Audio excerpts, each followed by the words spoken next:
ሰላም ጤና ይስጥልን አድማጭ ተመልካቾቻችን ከቶፕ ፊኒሽ ኔትወርክ ዕለታዊ ዜናዎችን ይዘን ቀርበናል። በቅድሚያ አርዕስቶቹን አቶ ገዱ አንዳርጋቸው የኤርትራና የኢትዮጵያ ኃይሎች እስከ ፕሪቶሪያው ስምምነት ድረስ በጋራ በመሰለፍ ሲንቀሳቀሱ እንደነበር ገለጹ። ከ3 ቢሊዮን ብር በላይ የህዝብና የመንግስት ሀብት ከምዝበራ መታደጉን የአዲስ አበባ ከተማ አስተዳደር አስታወቀ። ኢትዮ ቴሌኮም ለ22 ሚሊዮን ዜጎች የፋይዳ መታወቂያ ምዝገባ ማከናወኑን አስታውቋል። ሶማሊያና ግብጽ ስትራቴጂካዊ አጋርነታቸውን በካይሮ ባካሄዱት ምክክር በድጋሚ አረጋግጠዋል። ጃፓን ለኢትዮጵያ 7ኛው ጠቅላላ ምርጫ የ3 ሚሊዮን ብር ድጋፍ አደረገች።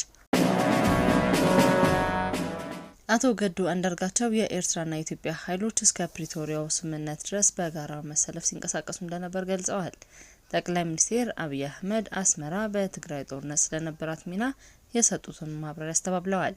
የቀድሞ የውጭ ጉዳይ ሚኒስትር አቶ ገዱ አንዳርጋቸው ጠቅላይ ሚኒስትር አብይ አህመድ በቅርቡ በፓርላማ ተገኝተው በኤርትራ ጋር ከነበረው ጸብ የተጀመረው ከፕሪቶሪያው ስምምነት በፊት ነው ሲሉ ያደረጉትን ንግግር ውድቅ አድርገዋል። አቶ ገዱ የኤርትራ ኃይሎች ከኢትዮጵያ መከላከያ ሰራዊት እንደ ሰራዊት በሚመስል ሁኔታ በጋራ መሰለፍ እስከ ፕሪቶሪያው የተኩስ አቁም ስምምነት ድረስ ሲዋጉ እንደነበር ገልጸዋል። አቶ ገዱ በአስመራ በሚያደርጉት ጉብኝት የኤርትራ ኃይሎች ከትግራይ እንዲወጡ የሚለውን ጉዳይ ለማንሳት ሀሳብ አቅርበው እንደነበር፣ ነገር ግን ይህንን እንዳያደርጉ መመሪያ እንደተሰጣቸው ገልጸዋል። አቶ ገዱ እንደገለጹት በትግራይ ሲቪል ዜጎች ላይ እየደረሰ ስላለው መከራ ለሚገልጽ ምንም አይነት መልእክት ለአስመራ አልተላከም።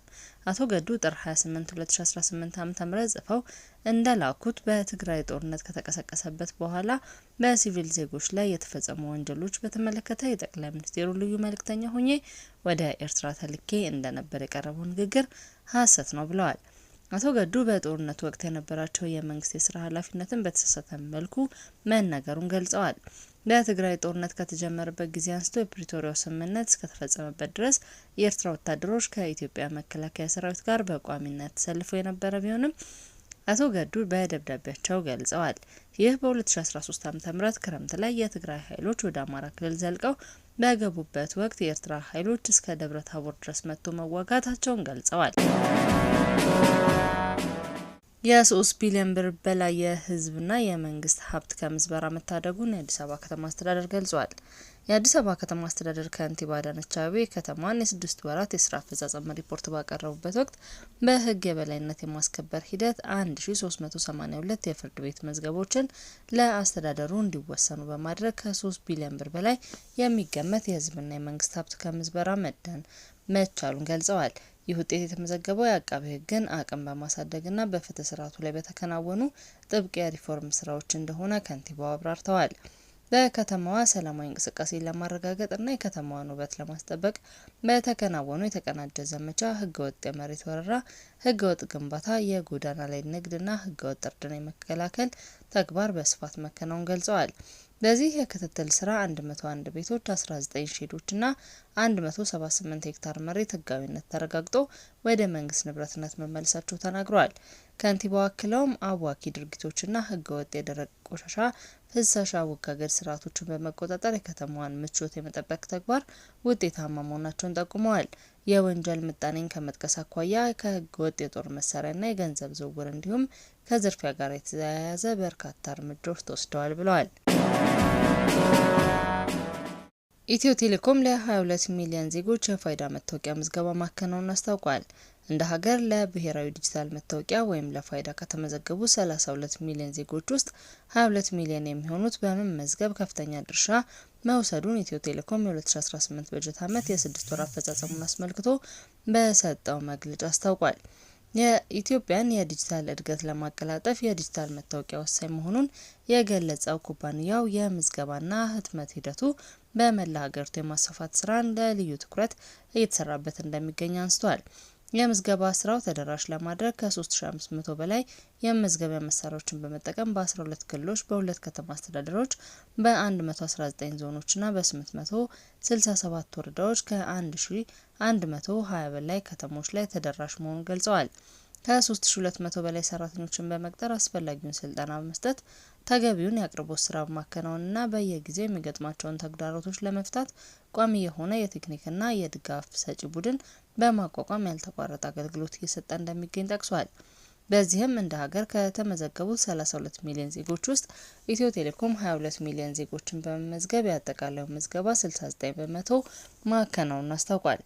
በባለፈው ግማሽ የበጀት ዓመት አፈጻጸም እንደ ሀገር ከተመዘገቡት 12 ሚሊዮን ዜጎች ውስጥ 10.11 ሚሊዮን ዜጎችን በመመዝገብ ያጠቃለለው ምዝገባ 90 በመቶ ማከናወን መቻሉን ገልጿል። ሶማሊያና ግብጽ ስትራቴጂካዊ አጋርነታቸውን በካይሮ ባካሄዱት ምክክር በድጋሚ አረጋግጠዋል። የሶማሊያ ፌዴራላዊ ሪፐብሊክ የውጭ ጉዳይና ዓለም አቀፍ ትብብር ሚኒስቴር አብዲሰላም አሊ ከግብጽ አቻቸው የውጭ ጉዳይ ሚኒስቴር ባድል አብዲላቲ ሐሙስ በካይሮ ከፍተኛ የዲፕሎማሲያዊ ምክክር ማካሄዳቸውን የሶማሊያ የዜና አገልግሎት ሶና ዘግቧል። ይህ ውይይት በሁለቱ ሀገራት መካከል ያለውን ጥልቅ ታሪካዊ ግንኙነት ይበልጥ ለማጠናከርና ወሳኝ በሆኑ ቀጠናዊ ጉዳዮች ላይ ያላቸውን አቋም ለማረጋገጥ ያለመ እንደሆነ ተገልጿል። በውይይቱ ወቅት ሁለት ሚኒስቴሮች የሁለትዮሽ ትብብራቸውን ወደ ላቀ ደረጃ ለማሸጋገር በሚያስችሉ ሁኔታዎች ላይ የመከሩ ሲሆን በተለይም በጋራ ፖለቲካዊና ደህንነት ጥቅሞች ዙሪያ ያላቸውን ቅንጅት ለማሳደግ የሚረዱ መንገዶችን ማሰሳቸው ተመላክቷል። ይህ ውይይት በሞቃዲሾና በካይሮ መካከል ያለውን የረጅም ጊዜ ዘለቀ ግንኙነት፣ የጋራ ድጋፍና ለቀጠናው መረጋጋት ያላቸውን የጋራ ራዕይ የሚያንጸባርቅ መሆኑን በዘገባው ተመላክቷል። የጃፓን መንግስትና የተባበሩት መንግስታት ድርጅት የልማት ፕሮግራም በሰኔ 2018 ዓ.ም ለሚካሄደው 7ኛው የኢትዮጵያ ሀገር አቀፍ ምርጫ የሚውል የ$3 ሚሊዮን የገንዘብና የቴክኒክ ድጋፍ ስምምነት ተፈርሟል። ይህ ስምምነት የኢትዮጵያን ምርጫ ለዲሞክራሲያዊ ዘላቂነት ማጠናከር የተሰኘውና በብሔራዊ ምርጫ ቦርድ የሚተገበረውን ፕሮጀክት በገንዘብ ለማገዝ የሚያስችል ሲሆን ዋና ዓላማው የምርጫውን ታማኝነት፣ አሳታፊነትና ሰላማዊነት ማረጋገጥ እንደሆነ ተገልጿል። በምርጫ ቦርድ ጽሕፈት ቤት በተካሄደው የፊርማ ስነ ስርዓት ላይ እንደተገለጸው የጃፓን መንግስት ድጋፉ ቦርዱ በብሔራዊና በንዑስ ብሔራዊ ደረጃ ያለውን የአፈጻጸም አቅም ለማሳደግ ይውላል። ከዚህም በተጨማሪ ለሴቶች፣ ለወጣቶችና ለአካል ጉዳተኞች የሚሰጠው የመራጮች ትምህርትን ለማስፋፋትና የምርጫ ሂደቱን በዲጂታል ቴክኖሎጂ በማዘመን ግጭቶችን ለመከላከል ትልቅ ፋይዳ ይኖረዋል።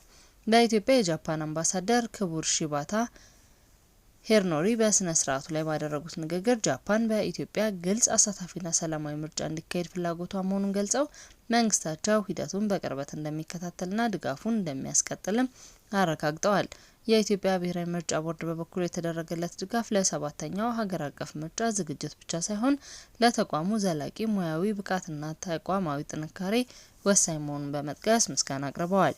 አድማጭ ተመልካቾቻችን ከቶፕ ኒውስ ኔትወርክ ለዕለቱ ያዝናቸው ዜናዎች እነዚህ ነበሩ። መልካም ቆይታ።